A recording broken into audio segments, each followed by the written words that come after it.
here in Blakely State Park.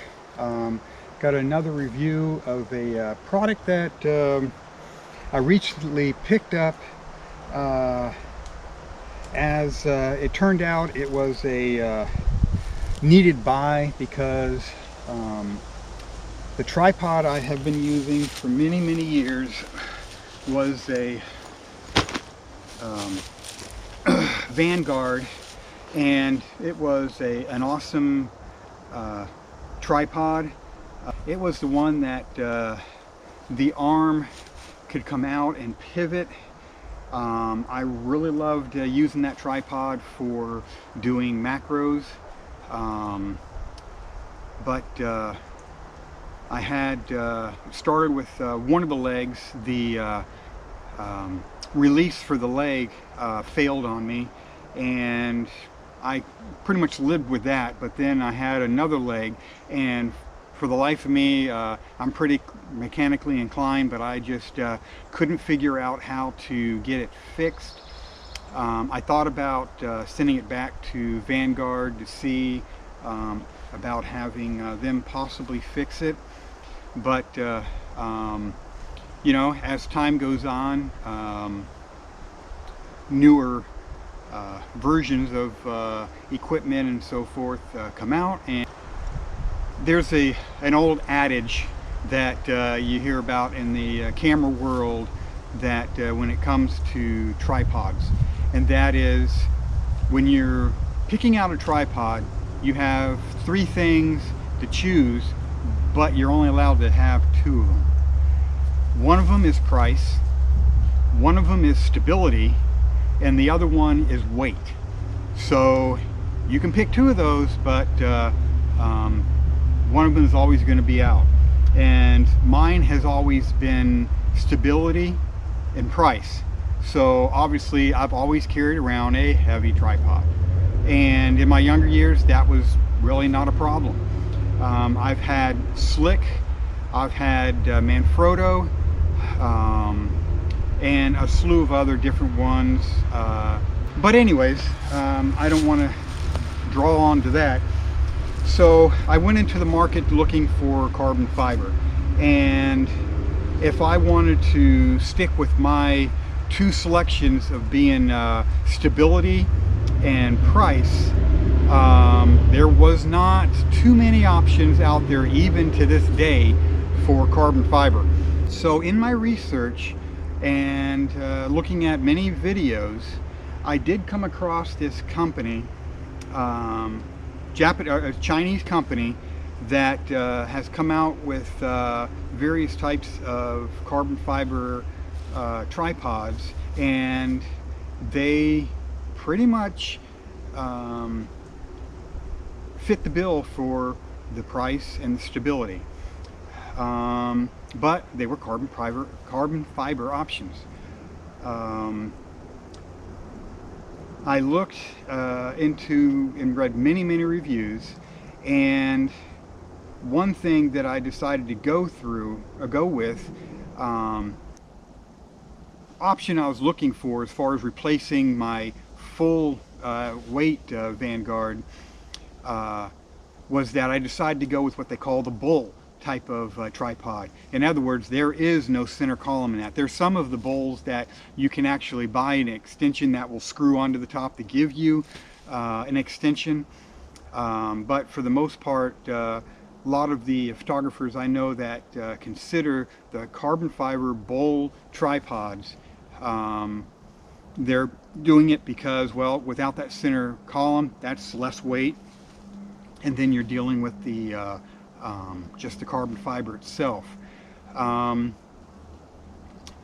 The bowl gives you a couple of options. There's one where you've got just a mounted plate, your tripod head mounts to the top of that, and you know, you're good to go. The other thing with the bowl, and this is what it gets its name bowl from, is that there is kind of like a half moon type of, or like, consider it like a cereal bowl that goes into the top of the tripod. Then there's a knob underneath it, so when you have your tripod set, and let's say it's uneven, you don't have to adjust the legs or something like that. You loosen this and you literally have, I think it's maybe 12 to 14 degrees of being able to move the bowl to straighten out your tripod for doing examples like panos. So anyways, to get into it, so I decided to go with this tripod, and believe it or not, the price point on this from Amazon was $179. And I'm like, yeah, what am I going to get as far as stability? What am I going to get, you know, out of this tripod? And I will have to say I was very surprised. I've used it for a little bit of birding so far, but again, this is the type of tripod, I really don't take hikes with this. I would only be carrying this with me if my intention for the shoot was to either go to the bay to shoot shorebirds, or I'm going out looking for raptors, owls, osprey, eagles, that such. Because with that I use a gimbal head, or I've got a tripod head that's, you know, the ball head itself is about close to a ½ pound. So I wanted something that would support that. And I was very surprised that this supported it very well. And, well, let's go into it. So, the company is, let me see, Artcise, I guess.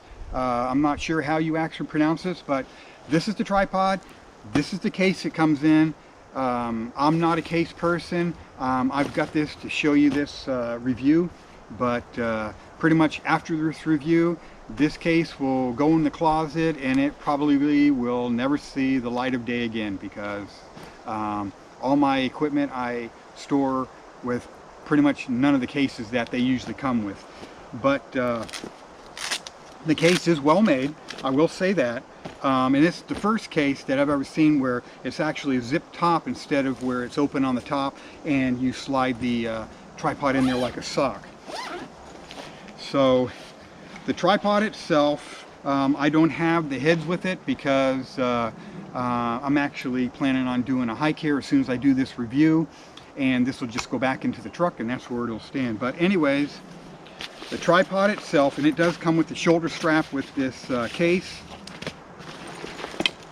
If you go, I believe this weighs in at just under 4 pounds. I'll put the specifics of this tripod in the description, but yeah, it is super light. With the ball head on here, and it's a 3/8, then there's no way of changing that down. This doesn't come off and have it a 1/4 inch. It is a 3/8, and of course all my hefty heads, the gimbal and the ball head are this weight anyway, so, or that's diameter anyway, so that's the way it works. But what sold me on this was, well, obviously it was the price points, but this thing is tall. Even because it doesn't have the center column, I don't need a center column with this, because if I want to completely stand up and be eye level, this pretty much does the trick.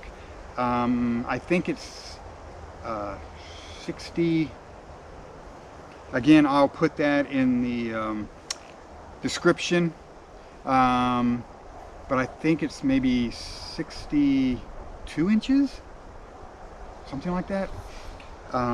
So you've got rubber on one. There is another maker that I believe is a parent company called Initech or something like that, that they have a similar tripod to this that has the rubber on all 3 legs. You know, that's not a deal breaker for me. I did go with the twist lock. They do have one that has the compression locks on it, and in the past that's pretty much all my tripods had. And after I got the Vanguard, which is basically the same thing, I have pretty much fallen in love with these. These, for example, it's just one twist and the legs come out. Put them all together, it's another twist and they're locked. If you want to do just one leg, you just move it a fraction of an inch, and you can bring it out, put it where you want it, and it's locked in. This one, the feet, this one does not have it where you can screw the feet in and it puts out a spike. These feet, actually, you unscrew them, and then it does come, and I'll show you that, it's got like 2-inch spikes that come with it. I have never ever used spikes on any of my tripods, so those spikes I'll never use.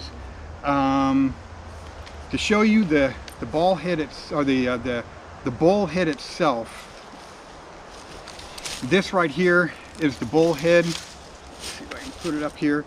So your head mounts to here, and this lever here, you undo it, and you can see you have, like I said, I think it may be 12 or 14 degrees that you can move this, and then with lock it down in that position, or you can actually unscrew this whole thing, take the bowl out, and screw this back on if you want to keep it flat. I guess some people do that. This one here, I think they say goes down to about 11 inches, and for all intents and purposes, that's pretty much as low as I pretty much need to get it. Because if I need to get the camera any lower than that, well, I'm gonna have something to put the camera on, and I'll have the camera on the ground. So you have several different locking positions with this. This is the locking position comes out. You simply just press this button down, it releases the leg. Then you have this position, release the leg again, and then you have it fully out. And just bring it back, it automatically locks in. It does have a bubble level on the top. Bubble levels on tripods, to me, are completely useless. As far as how high this thing goes,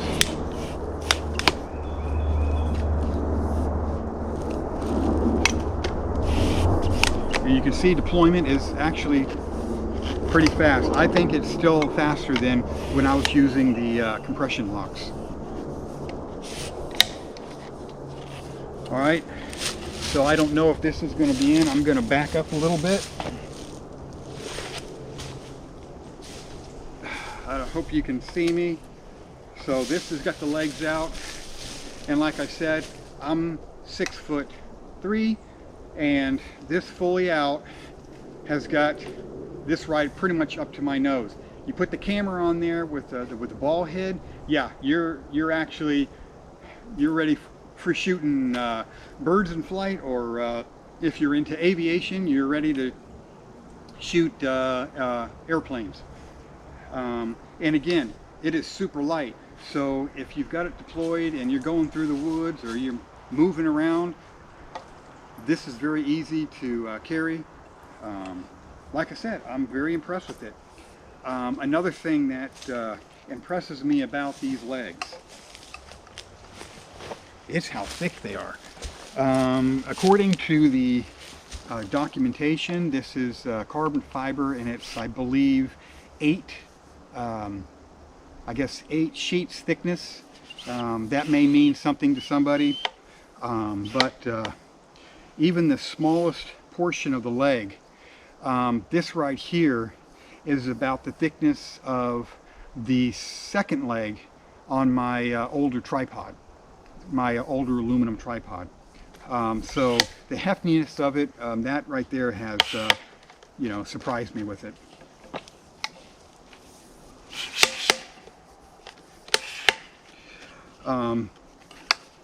One thing that I've always liked about tripods is that wind happens. So a lot of times when you've got a tripod fully out, even in a windy environment, your camera hanging on it, especially with let's say a 600mm lens, that's a lot to be out in the breeze. And even with the tripod fully splayed out, it's going to get some vibration. And if you're doing any time lapse or long exposures, you don't want the camera to move. And one thing that this tripod doesn't have that my other tripods had were some kind of a hook underneath that you could hang either a weight, your camera bag, sandbag or something like that on it. This one doesn't have. I thought about, you know, putting some kind of a ring around this knob here to hang something, but then one of the options that this camera came with was a screw on the side here, and this screw again is 3/8, but if you notice in here I've got threaded in a 1/4 inch adapter. The reason why they have that is because one of the things that this tripod came with, and I'll show you some of the extras that it comes with. Here are the, I hope you can see that, probably the sun is preventing that. Here are the spikes that it comes with. Again, they are 3/8. This, like I said, everything about this tripod is but beefy. So these got a weight to them. So again, if you're someone that needs spikes, maybe like I said, you're going to do some shooting in, let's say, muddy water or the snow. Well, here, even I've done muddy water shooting, and I use the rubbers. You have that option. It's also got a couple of Allen wrenches in here for tightening up these legs. But the other option that it came with is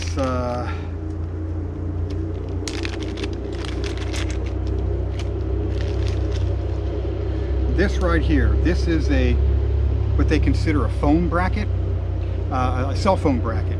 So you attach your cell phone to this. This attaches to this here, and then this right here you can attach into here and I've got a camera that does have Wi-Fi capability, so I could actually control the camera from my cell phone, and I'm sure maybe there is a use for that, but the way I shoot, that's it. I'm not going to use that. Yes, I'm going to go pick that up. I don't litter in the forest. Just to prove my point, or just to show my point. That's something I will not use. So with this right here, I got thinking that years ago, before I had the Optec camera straps, I had, I think it was called a Black Rapid, and it was a camera strap that you attach to the tripod connector on the bottom of your camera, and then it was the same cross the body type of strap. And again, I don't like the single point of failure, and I had always pictured that having that strap, walking around, and all of a sudden I'd hear a crash as that screw comes out of the camera tripod holder, and my camera has hit the ground. Yeah, that's a nightmare scenario for any photographer. So since I had this hole and this didn't have a hook, I remembered that adapter that I had for the bottom of the camera, which is this one here. This is not exactly the Black Rapids one, because with this one you have your 1/4 inch that goes into the camera, and you have another 1/4 inch right here. So it allows you to attach, you know, this onto a tripod, a quarter top tripod. So what I've done is I've attached this into this hole, and it locks down pretty well. And so the neck strap ring right here, when I have this out, I can attach a D-ring or a carabiner to this, and that right there pushes down on this tripod, and that solved my issue with not having a hook. So again, it's a win-win situation. So that's this tripod. I've had it for about a month now, so I'm still trying it out. I want to make sure that mechanically, you know, everything stays robust. Want to make sure, you know, that nothing is malfunctioning on it before I, you know, say it's a keeper. Or if I use it as a secondary and actually decide to go with one of the more expensive options that they have. To me, it's like with that price point, with the weight, and with the stability, I actually see that this tripod here has actually done all three of your price, stability, and weight. So there you go.